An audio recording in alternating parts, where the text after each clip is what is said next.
The following events are based on a true story. Names and details have been altered to protect the identities of those involved, but the horror remains untouched. Watch at your own risk. Story 1. The Man Who Knew Too Much. New York City, Times Square, NY. I never should have swiped right. At first, Daniel seemed perfect. The kind of guy you meet once in a lifetime. The kind who makes you wonder if fate is real. He was charming, articulate, and just the right amount of mysterious. His profile had no red flags. A few well-lit pictures, a bio that was witty but not overdone, and a shared love for indie films and espresso. After weeks of hesitation, I decided to finally put myself out there again, and he was my first match. We talked for a few days, and his messages had an eerie way of always being exactly what I wanted to hear. When he asked me to dinner at a quiet little restaurant near Times Square, I told myself this was what moving on was supposed to feel like. I arrived at the restaurant 5 minutes early, and he was already there, waiting. He stood as I approached, his smile warm, but something about it felt rehearsed. I brushed the feeling off as nerves. As we talked, everything flowed naturally, at first, but then he started dropping little details that made my stomach clench. My favorite coffee shop, my usual order, my sister's name. I laughed it off. I must have mentioned it in our chats, I said, though I knew I hadn't. Then casually, he mentioned my apartment number. I froze. My smile stayed, but inside my thoughts were screaming. I never told him that. I never posted it anywhere. I gripped my wine glass, trying to steady my hand. That's weird, I said, forcing a laugh. I don't remember telling you that. Daniel just smiled, tilting his head slightly. You didn't, he admitted. His voice was smooth, calm, too calm. But I like to get to know the people I meet. He leaned forward, lowering his voice. Really get to know them. My throat tightened. Every rational part of me wanted to believe this was some elaborate joke, some misguided attempt to impress me. But his eyes told a different story.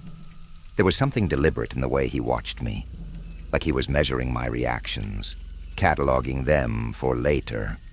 I set my fork down, suddenly aware of how loud the restaurant had become. Voices blending into a dull roar, the clinking of silverware against plates. I needed to leave, now.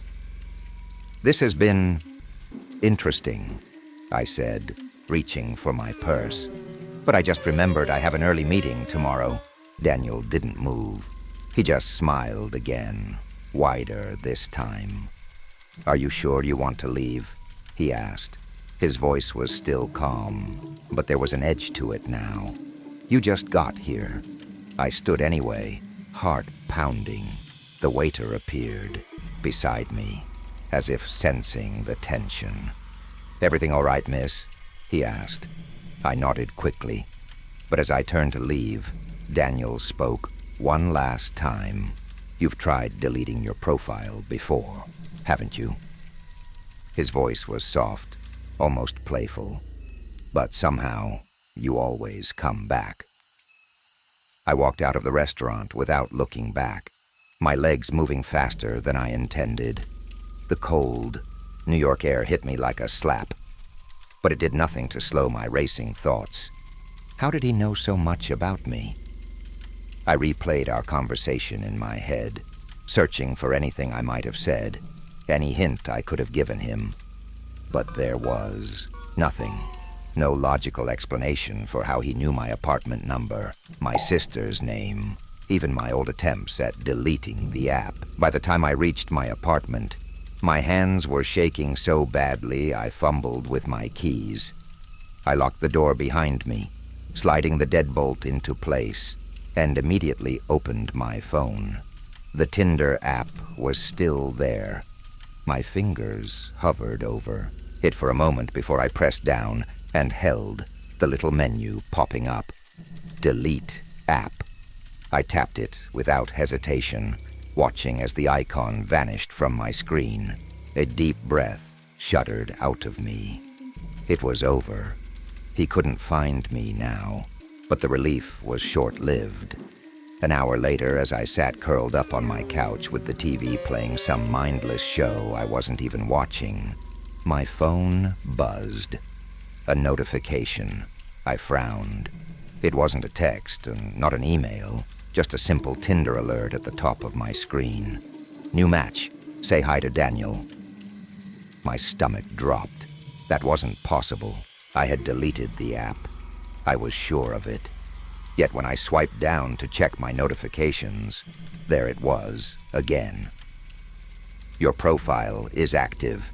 Keep swiping to find your perfect match. My hands trembled as I unlocked my phone. The app was back, right there on my home screen, as if I had never removed it. A chill ran down my spine as I stared at the icon. My first thought was that maybe I hadn't actually deleted it.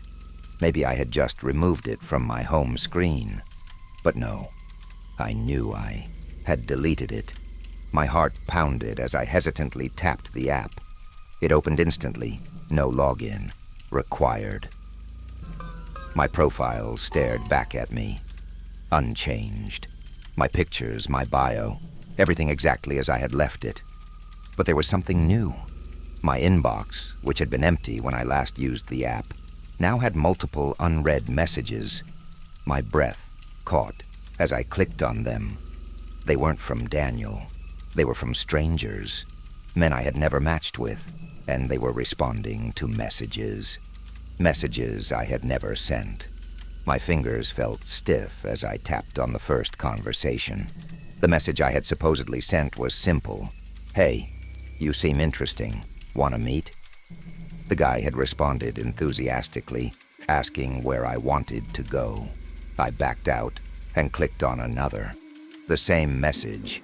Hey, you seem interesting. Wanna meet? Over and over again to different men. My throat tightened. This wasn't just a glitch. Someone, or something, was using my profile. I scrolled through the messages, heart hammering, until I saw one that made my blood run cold. The response wasn't from some random guy. It was from Daniel. I told you, he had written. You always come back. I dropped my phone as if it had burned me. My breath came in short, shallow gasps. This wasn't happening. This couldn't be happening. Desperate, I grabbed my laptop and logged into Tinder through the browser. My profile was still there, still active, still sending messages. My hands shook as I went to the settings, my vision blurring from panic. Delete account. I clicked it. A loading screen, then. Error. Action cannot be completed. I stared at the screen, my pulse pounding in my ears. Then, a new message popped up in my inbox. It was from Daniel. Just 2 words. See you. I didn't move. I didn't breathe. And then, a knock at my door. The following events are based on a true story. Names and details have been altered to protect the identities of those involved, but the horror remains untouched. Watch at your own risk. Story 2. The Perfect Match. Los Angeles, Hollywood Boulevard, CA. I've had my fair share of bad dates, but nothing could have prepared me for what happened last night. It started like any other match on a dating app. Alexa, brunette, captivating smile, sharp wit in her bio. She was the kind of girl who seemed too good to be true. But against all odds, she matched with me. Our conversation was effortless. Her messages warm, yet enigmatic. When she suggested meeting at a themed bar on Hollywood Boulevard, I didn't hesitate. Maybe. just maybe, my luck was finally turning around. The bar was buzzing with life when I arrived. Neon lights flickered, laughter spilled from every corner, and the faint scent of spilled whiskey mixed with the warm air. I scanned the crowd, my heart pounding with a mix of excitement and nerves. Then I saw her. She was exactly like her photos, down to the last detail. Same sleek dark hair, same captivating smile. But as I approached, something gnawed at me, an unease I couldn't shake. Her expression was off. Not stiff, not forced, but eerily blank. And when she finally spoke, her lips moved, but the words came a second too late. I tried to brush it off. Maybe I was imagining things. Maybe it was the dim lighting or the noise distorting my perception. She smiled at me, her teeth perfectly white, her eyes locked onto mine with unsettling intensity. "Jake," she said, her voice smooth but detached, like an echo of itself. "We talked. Or at least, we tried." She answered my questions, but there was always a slight lag between her mouth moving and the words reaching my ears. Her expressions didn't quite match the emotions behind her words. When I made a joke, she laughed. A full second too late. My stomach twisted, but I forced a chuckle. "You okay?" I asked. She tilted her head slightly, her smile widening. "I'm perfect," she said. And then, almost as an afterthought, she added, "A perfect match." The air in the bar felt heavier. I kept telling myself I was overthinking, that maybe Alexa was just nervous or had an odd way of speaking. But then, the moment that shattered any lingering doubt happened. A waitress passing by accidentally knocked over a drink. The glass hit the table with a sharp crack, spilling liquid everywhere. Every head around us turned, except hers. Alexa didn't flinch. She didn't blink. She didn't react at all. The whiskey dripped onto her hand, soaking her sleeve, but she just kept staring at me, her smile frozen in place. My pulse pounded in my ears. "Didn't that startle you?" asked, my voice thinner than I intended. Alexa's eyes darkened slightly. Then, with that same eerie delay, she whispered, "Don't ruin the illusion, Jake." A cold wave of terror crashed over me. Illusion? What the hell did that mean? My chair scraped against the floor as I stood up abruptly. I need some air," I muttered, my voice barely steady. Alexa just sat there, her eerie smile never faltering, watching me with unblinking eyes. I pushed through the crowded bar, my heartbeat hammering in my chest. I didn't care if I looked crazy. I just needed to get away. As soon as I hit the street, I broke into a sprint, dodging tourists and street performers on Hollywood Boulevard. I didn't stop until I reached my apartment, my lungs burning. Slamming the door behind me, I double-checked the lock. My hands trembled as I pulled out my phone, ready to delete the app, to erase any trace of her. But then, my screen lit up. A new notification. "Alexa has super-liked you." My breath caught in my throat. My fingers felt numb as I tapped the notification, dreading what I would see. It opened to a new profile. Not hers, mine. But the photo wasn't the one I had uploaded. It was me, sitting in that dimly lit bar, my expression frozen in eerie stillness, and my eyes. They were completely black. I dropped my phone like it burned me, my pulse roaring in my ears. This wasn't possible. I had left. I had escaped. But as I stood there, gasping for air, my phone vibrated one more time. A message. I didn't want to look. I knew I shouldn't. But my shaking hand picked it up anyway. "Don't ruin the illusion, Jake. We're a perfect match." The following events are based on a true story. Names and details have been altered to protect the identities of those involved, but the horror remains untouched. Watch at your own risk. Story 3. Last seen 5 minutes ago. Chicago, the Magnificent Mile, IL. I don't usually do blind dates, but something about Brandon's profile intrigued me. Maybe it was his easy smile, or the way he wrote about loving bookstores and obscure horror movies. We matched a week ago, chatted enough to feel comfortable, and tonight I found myself in a dimly lit cafe on the Magnificent Mile, waiting. When he arrived, he was exactly like his photos. Tall, clean-cut, dressed well. But something was off. He kept glancing over his shoulder, fingers drumming nervously against the wooden table. At first I thought he was just shy, maybe even a little awkward.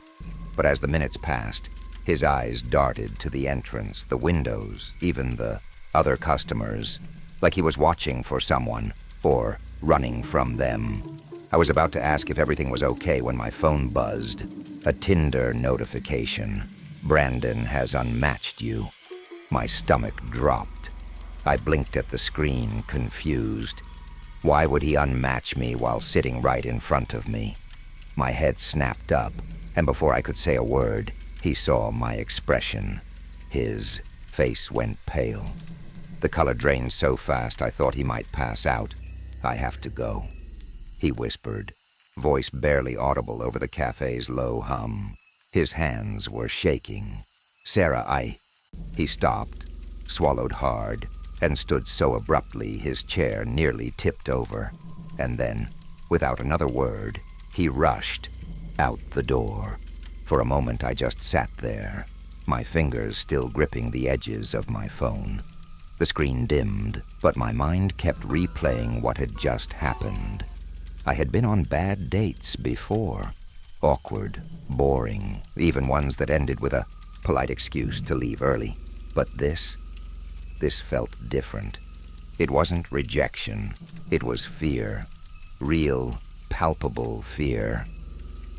My eyes flicked to the cafe entrance where Brandon had disappeared. Should I follow him? Ask if he was okay? But before I could decide, my phone buzzed again. I hesitated before looking down. Another TINDER notification. Brandon has been reported missing. Last seen 5 minutes ago. My breath caught in my throat. My heart pounded so hard I could feel it in my ears. This had to be some kind of glitch. I had just seen him, just spoken to him. He had literally walked out the door seconds ago. I lifted my gaze, scanning the street outside through the cafe's large window. The sidewalk was busy with people, couples strolling, a group of tourists laughing, but no sign of Brandon. It was like he had vanished into thin air. I swallowed hard, my fingers gripping the edge of the table. My first instinct was to check the notification again, to make sure I had read it correctly. But the words hadn't changed. Brandon has been reported missing. Last seen 5 minutes ago. I forced myself to take a deep breath, trying to shake off the growing unease crawling up my spine. Maybe it was a mistake, some kind of app glitch. Maybe he had just deactivated his account, and the system registered it weirdly. That made sense, right? But if that was the case, why had he looked so terrified? I needed to get out of here. Pushing my chair back, I grabbed my coat and slung my bag over my shoulder. As I stood, I glanced around the cafe, half expecting someone to be watching me. No one was. People were chatting, sipping their coffee, lost in their own worlds. Everything felt too normal, like I was the only one caught in some strange, unraveling nightmare. When I stepped outside, the night air hit me like a wave. The streets were still alive with the energy of the city, but I felt disconnected, as if I was moving through a haze. I scanned the sidewalk, my pulse quickening. Still no sign of him. I pulled my phone out again, fingers trembling slightly as I tapped on Brandon's profile. Nothing. It was gone. Not just unmatched, completely wiped, as if he had never existed. I switched to my messages, scrolling up to our conversation, but those were gone, too. My chest tightened. This wasn't normal. Even if he had deleted his account, the messages should have still been there. My mind scrambled for a rational explanation, but none came. The city lights blurred slightly as my breathing grew uneven. I wasn't just unsettled anymore. I was scared. And then out of the corner of my eye, I saw someone moving across the glass storefront of the cafe behind me. I turned instinctively, but the street was empty, just passing strangers, none of them paying me any attention. But when I glanced back at the glass, my stomach lurched. There, in the reflection, was my own face. But it wasn't right. The woman staring back at me had my features, my hair, my coat. But her expression was wrong. She was terrified. Eyes wide, mouth slightly open, as if she had just seen something horrible. My real face, my face, was frozen in confusion. But the reflection looked like someone who had just disappeared. A sharp, icy dread coiled in my stomach. I blinked hard, my breath hitching, willing the reflection to reset, to align with my actual expression. But it didn't. The woman in the glass remained frozen in fear, her eyes darting to something just outside the frame. My heartbeat pounded in my ears as I turned my head, following her gaze. But there was nothing behind me, just the empty sidewalk, the passing cars, the hum of the city continuing as if nothing was wrong. But something was wrong. I felt it like static in the air, like pressure building in my skull. I took a step back, away from the glass, my pulse hammering against my ribs. And that's when my reflection moved. Not in sync with me. Not as a simple delay or trick of the light. It moved on its own. Her lips parted like she wanted to speak, but no sound came. Instead, her mouth formed a single, silent word. Run. The moment stretched impossibly long, my brain struggling to catch up to what I was seeing. Then, just as abruptly, the reflection snapped back into place, matching me perfectly, like nothing had ever happened. I stumbled back, nearly colliding with a passerby who shot me an annoyed glance before continuing down the street. My chest felt tight, my breaths shallow and uneven. I imagined it. I had to have imagined it. My nerves were getting the best of me. Fueled by the unsettling TINDER notification, by Brandon's inexplicable fear. But deep down, I knew that wasn't true. My reflection had moved. It had warned me. I squeezed my eyes shut, forcing myself to think logically. I needed to go home. I needed to leave this place, forget about Brandon, forget about the eerie, impossible thing I had just witnessed. But then my phone buzzed again. I flinched at the sound, my fingers hesitating before lifting it. Another TINDER notification. My stomach twisted violently as I read it. Sarah has been reported missing. Last seen 5 minutes ago. A wave of nausea hit me. My mouth went dry. I spun around wildly, as if expecting someone to be standing there, watching me, waiting for me to understand. But the street was the same as it had been, bustling, indifferent. My hands trembled as I looked back at my reflection, my mind screaming at me not to, but I had to. And when I did, the glass showed only the cityscape behind me. I gasped, stepping forward, pressing my palm against the cold glass, as if that would somehow bring my reflection back. But there was nothing, no sign of me, just the empty street stretching behind where my reflection should have been.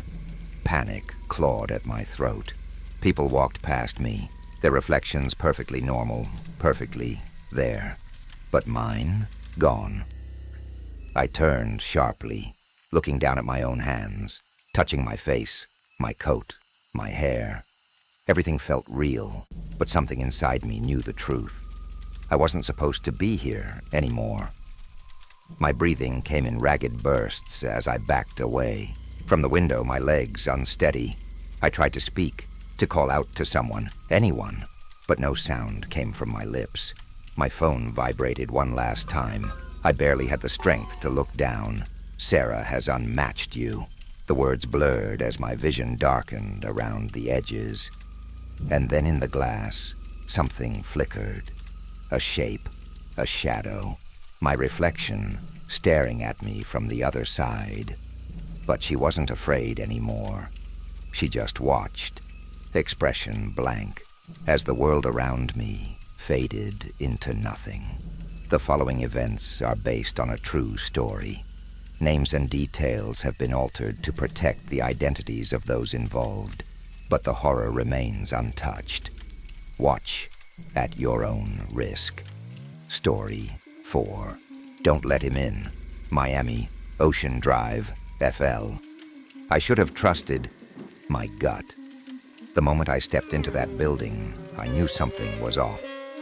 But when a woman like Isabel gives you a super like, you don't think with your gut. You think with your impulses. She was perfect, almost too perfect. Smooth, porcelain, skin, big round eyes, lips that curled into the kind of smile that made you want to do anything she asked. Our first date was flawless. Drinks at a rooftop bar, the ocean breeze in our hair, and laughter that felt easy, effortless. So when she invited me to her apartment on Ocean Drive, I didn't hesitate. But now, standing in front of her building, I felt an unease settle in my stomach. The place didn't fit her. It was old, too old, the kind of building that probably had a history people didn't talk about. The neon lights from the street barely reached the dimly lit lobby. The security desk was empty, abandoned, as if no one had worked there in years. I told myself I was overthinking it. I followed her in. The elevator groaned as we ascended. It wasn't just old, it was wrong. The walls were too narrow, the buttons worn down to blank metal. A flickering light above us cast Isabel's face in strange, shifting shadows. "Sorry, this place is a little outdated," she said, her voice smooth and unbothered. A little outdated? The entire building felt like a corpse, something long dead pretending to be alive. The air was thick, stale, carrying a faint metallic scent, the kind that clings to old pipes or blood. The elevator jolted to a stop. I stepped out first, my instincts screaming. The hallway stretched out ahead of me, dark, too dark for a residential building. The light fixtures flickered weakly, buzzing like dying insects. Isabel walked ahead, her heels clicking softly against the cracked tiles. Then I noticed it. She wasn't casting a shadow. I blinked, my heart pounding in my chest. Maybe it was just the dim lighting, a trick of the shadows. But no, I had one. A long, distorted shape, stretching along the floor beneath the flickering lights. Isabel, however, walked smoothly ahead, untouched by the glow. I swallowed hard, forcing myself to breathe. Don't be stupid, Lucas. I had been drinking. Maybe I was just overanalyzing things. I followed her, keeping my pace slow, my senses sharpening with each step. The hallway smelled wrong, like damp wood and something sour, something rotting. We reached her door, apartment 305. She turned to me, smiling again, but this time I noticed it. It was too wide, stretched just a little too far, exposing teeth that looked sharper than before. My stomach twisted, but before I could second-guess myself, she pushed open the door and stepped inside. "Come in," she said, her voice almost musical. The apartment was empty. No decorations, no personal touches. Just a couch, a coffee table, and a single lamp in the corner, casting everything in a dull, yellow glow.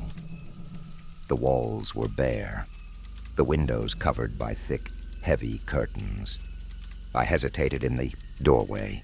The unease from earlier had now settled into full-blown alarm. Something was wrong. The air in here felt heavier, like I had just walked into a place that wasn't meant for me. Isabel moved gracefully, gliding almost. She sat on the couch, tilting her head, watching me. Her expression was unreadable, her eyes too wide, too unblinking. I forced a smile, pretending I wasn't drowning in discomfort. "Sit," she said softly, patting the seat next to her. I was about to take a step forward when my phone buzzed in my pocket. A message. I pulled it out, my breath catching in my throat as I read the words on the screen. "Don't enter. That's not the woman who matched with you." My grip tightened around the phone. My pulse pounded in my ears, drowning out everything else. That message, it didn't make sense. But at the same time, it made too much sense. My body had been warning me from the moment I stepped into this place. I lifted my eyes to Isabel. She was still watching me, her head slightly tilted, her lips curling into that too wide smile. "Everything okay?" she asked, her voice syrupy, sweet. I swallowed hard, nodding slowly. "Yeah, just, work stuff." She didn't blink, not once. Her eyes stayed locked onto mine, unblinking, unshifting, like she was studying something beneath my skin. My fingers hovered over my phone screen, my brain screaming at me to move, to run. Then, she did something that made my blood turn to ice. She smiled wider, too wide. Her lips stretched unnaturally, the corners of her mouth pulling back, revealing a row of perfect, gleaming teeth. Teeth that suddenly seemed too straight, too even, too many. My breath hitched. Every instinct inside me roared to life. I took a step back, just one. A test. Her expression didn't change. But her body, it reacted. Her shoulders tensed, her fingers twitching against the couch. Like a predator sensing prey about to flee. I glanced at the door. It was still open, just a few steps away. But before I could move, she spoke again. "You're acting strange, Lucas." My stomach twisted into knots. She hadn't looked at my phone, hadn't seen the message. How did she know? I forced a laugh, but it came out dry, unnatural, just a little buzzed, I guess. I said, slipping my phone back into my pocket, keeping my movements slow, controlled. Isabel didn't respond right away. She just stared. The air between us felt like a thin thread pulled too tight, ready to snap. Then she stood. Not in a normal way. There was no push from her legs, no shifting of weight. 1 second she was sitting. The next, she was upright. A cold, sharp terror sliced through me. My legs tensed. She took a slow step forward, her head tilting just slightly, her unblinking gaze locked onto mine. I felt like a rabbit, frozen in front of something ancient, something wrong. "I think you should sit down," she said, voice softer now. Not inviting, not seductive, commanding. A buzzing filled my ears, not from my phone. This was different, distant, mechanical. It vibrated in the walls, in the air, making my bones feel like they were humming. I shook my head, stepping back again, closer to the door. I should actually get going," I said, forcing my voice to stay even. Early morning tomorrow. Isabel didn't move. She didn't speak, but her smile twitched, like it wasn't entirely under her control. I turned my head slightly, just for a split second, just enough to glance at the doorway. And then I heard it, a whisper, low, right at my ear. "Don't let him in." My body locked up. My breath hitched. I spun around. No one was there. My heart slammed against my ribs. The whisper had been right next to me, too close. But the doorway was empty. The hall beyond it stretched into darkness. I turned back to Isabel, and that's when I saw it. Her face. It was changing. Her skin was losing color, becoming pale, almost translucent. The delicate glow she'd had at the bar was gone, replaced by something sickly, wrong. I could see the faint outline of veins beneath her cheeks, like they were pressed too close to the surface. But it was her eyes that nearly sent me to my knees. They weren't just wide anymore. They were empty, not black, not white, just hollow, as if whatever had been pretending to be Isabel was done keeping up appearances. And then she blinked, once, the first time all night. Something in my gut snapped. I lunged for the door, but the moment I moved, so did she. Too fast. 1 second. She was across the room. The next, she was right in front of me. I barely had time to react before her hand latched onto my wrist. Her grip was ice cold, too strong, not human. I gasped, trying to yank free, but she held firm, and then she leaned in, too close, her breath brushing against my cheek. "Lucas," she whispered, her voice no longer smooth, no longer sweet. It was layered, distorted, like multiple voices speaking at once. My phone buzzed again in my pocket with my free hand. I fumbled for it, my fingers trembling as I lifted it. Another message. "Run." I didn't think. I just acted, with all the strength I had. I ripped my arm away, ignoring the burning sensation where her fingers had been. My legs moved before my brain could catch up, and I bolted, straight through the doorway, straight into the dark hallway. Behind me, I heard a sound, a low, guttural noise that made my skin crawl, a sound that didn't belong in this world. I didn't look back. The hallway felt longer than before, stretching on forever, the buzzing in the walls growing louder, vibrating through my skull. I reached the elevator, slammed the button. Nothing. The doors didn't even shake. From behind me, footsteps, slow, deliberate. I spun around, and she was there. Isabel, or what was left of her, stood at the end of the hall. Her skin was almost translucent now, her limbs slightly wrong, as if she had too many joints. Her mouth was still stretched into that horrific, unnatural grin. She didn't move. She just watched me. The buzzing grew unbearable.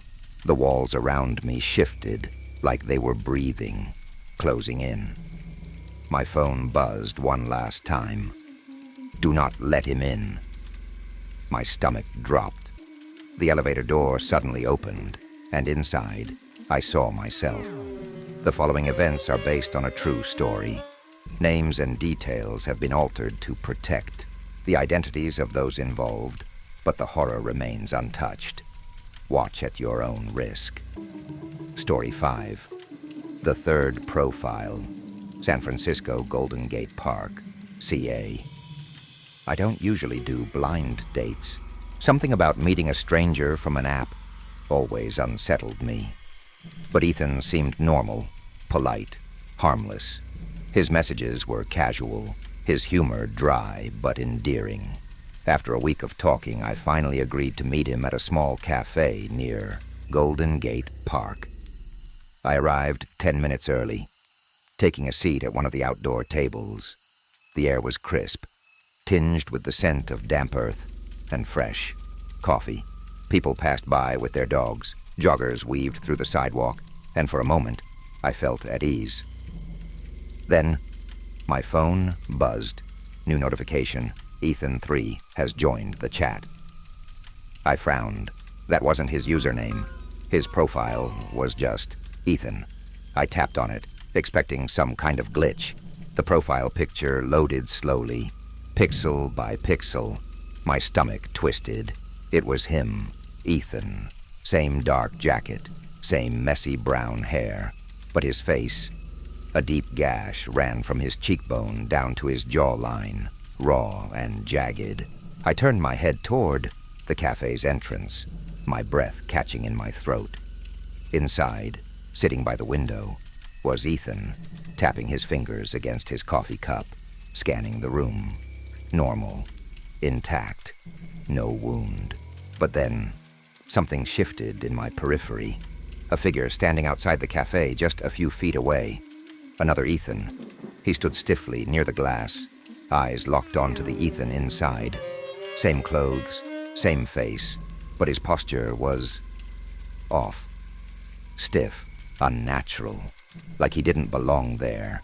I felt an unnatural chill creep over me, an instinctive warning to leave. But before I could react, my phone vibrated again. A new message. Ethan's 3. Don't turn around. I froze. The words burned into my brain. Don't turn around. And then, in the reflection of the cafe's window, I saw it. The 3rd Ethan, standing directly behind me. A breath hitched in my throat. I couldn't move.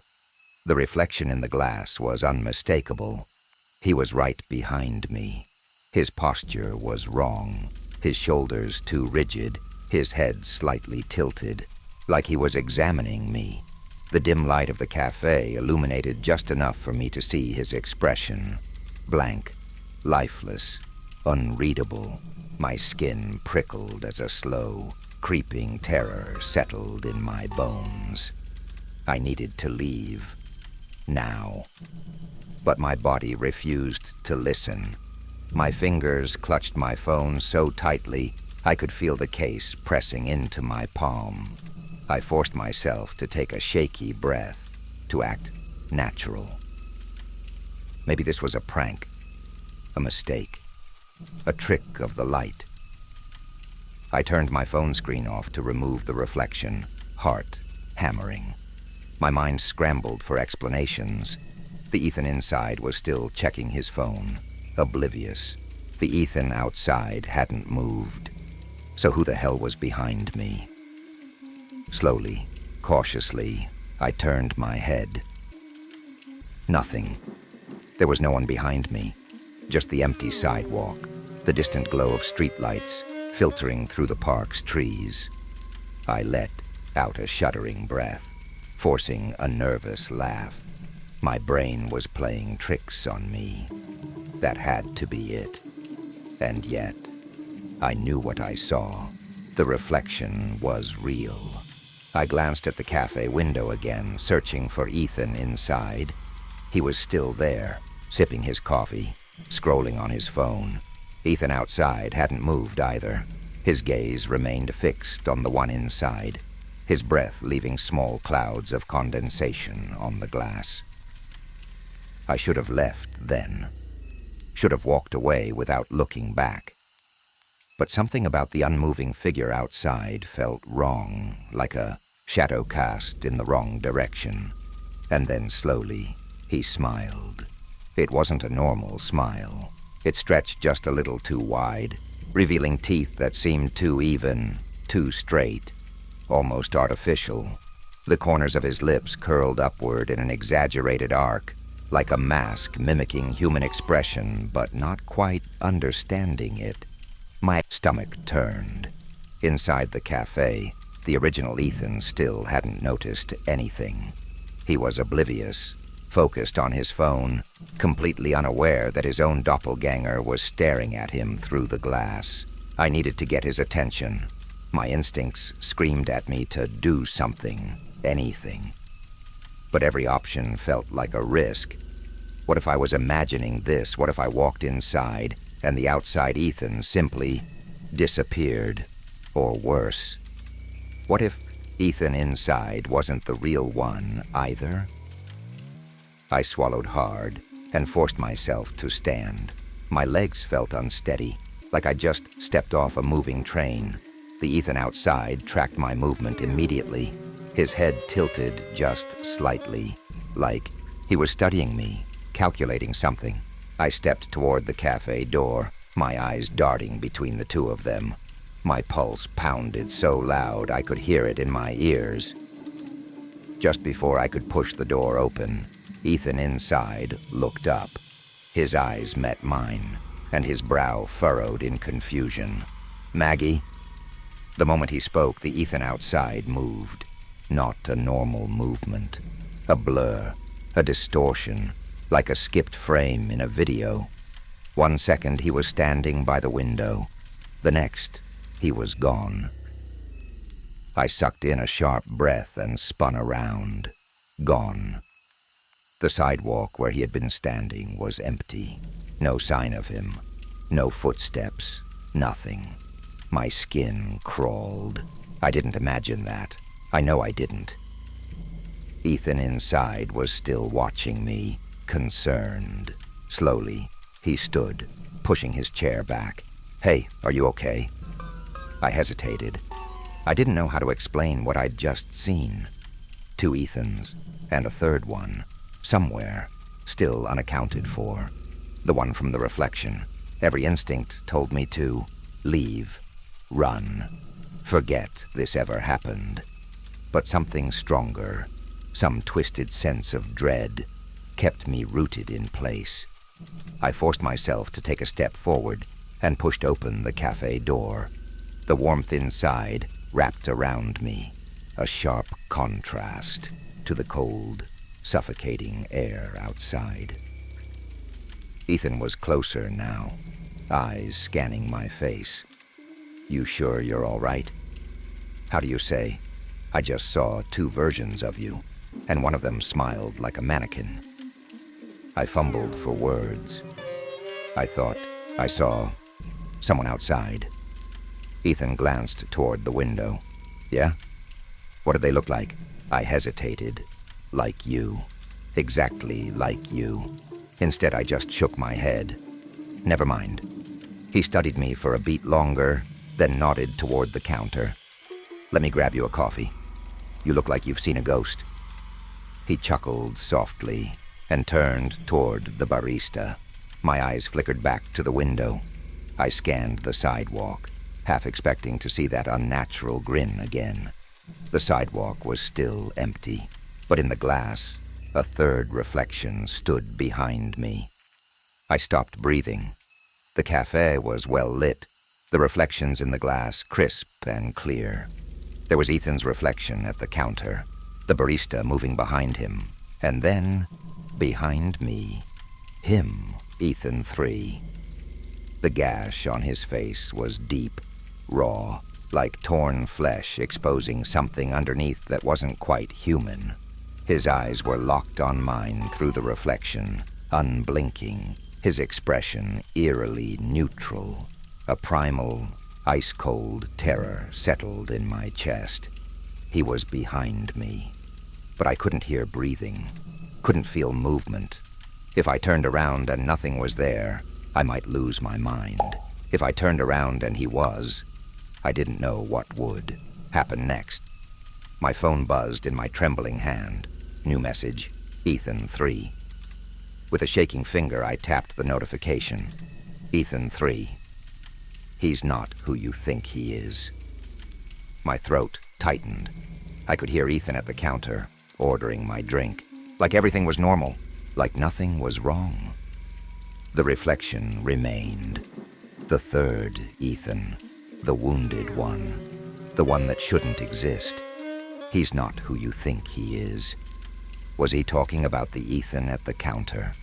The one I had been talking to all week? The one I agreed to meet? Or Was he warning me about himself? I clenched my jaw, forcing myself to move. Slowly I turned my head, and for the second time that night, there was nothing behind me. I swallowed hard, my pulse hammering in my throat. I needed to get out. I didn't care what was real anymore. If I was imagining things, if someone was playing a sick joke, or if something much worse was happening, I just needed to leave. Ethan returned, setting a coffee cup in front of me. "Here," he said, flashing an easy smile. "You sure you're okay? You look like you saw—" "Don't!" I cut him off. My voice came out hoarse, barely, above a whisper. His smile faltered. "Hey, seriously, what's wrong?"